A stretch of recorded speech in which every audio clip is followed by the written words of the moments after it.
എന്റെ മറവി രോഗത്തിന് ശേഷം ഞാൻ പുതുതായി അവതരിപ്പിക്കുന്നു എന്റെ കയ്യിലിരിപ്പ് തിങ്സ്. ഞാനിത് പണ്ട് ഇങ്ങനെ കബോർഡിന്റെ ഇടയിൽ വെച്ച് കാലിങ്ങനെ ഇടിക്കുകയായിരുന്നു, അങ്ങനെ പൊട്ടിപ്പോയതാണ്. ഇന്നലെ ഇത് എവിടെയോ വെച്ച് അടിച്ച് ഭയങ്കര പെയിനായി, ആകെ സീനായി.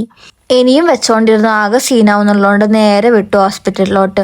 നമ്മുടെ വരോടുള്ള ക്ലിനിക്കിലോട്ടാണ് പോയത്. അതാവുമ്പോൾ എടുത്താണല്ലോ വിചാരിച്ചിട്ട് പോയതാണ്. അവിടെ പോയപ്പോൾ ഡോക്ടർ പറഞ്ഞു നെയിൽ ഫുള്ളായിട്ട് കളയണം, എങ്കിലേ ഗ്രോത്ത് ഉണ്ടാവുള്ളൂ എന്ന്. പിന്നെ ഒന്നും നോക്കിയില്ല, ഓക്കെ എന്ന് പറഞ്ഞ് 3 ഇഞ്ചക്ഷനാണ് എടുത്ത് ധരിപ്പിക്കാൻ വേണ്ടിയിട്ട്. അത്രയും പെയിൻ സഹിച്ച് എടുത്ത് നോക്കിയപ്പോൾ ഫുൾ ചോരക്കളി. എനിക്ക് എന്തിന്റെ കേടായിരുന്നു എന്ന് വരെ എനിക്ക് തോന്നിപ്പോയി.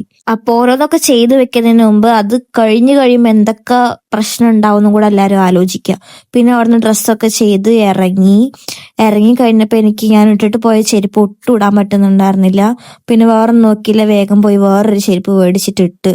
വേറെ ഓപ്ഷൻ ഇല്ലാത്തത് കൊണ്ട് തന്നെ എനിക്ക് പിന്നെ ഒടുക്കത്തെ ഭാഗ്യമായതുകൊണ്ട് അപ്പൊ തന്നെ മഴയും പെയ്യാൻ തുടങ്ങി. എന്റെ ഒരു കയ്യിലിരിപ്പിന് ഞാൻ കൊടുക്കേണ്ടി വന്ന വില 980 റുപ്പീസ്.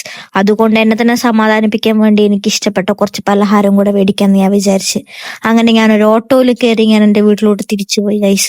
അപ്പൊ അത്രേ ഉള്ളൂ. അപ്പൊ എനിക്ക് എല്ലാവരോടും പറയാനുള്ളത്, എല്ലാവരും സൂക്ഷിച്ചു കണ്ടിട്ടൊക്കെ ഓരോ കാര്യങ്ങൾ ചെയ്യുക.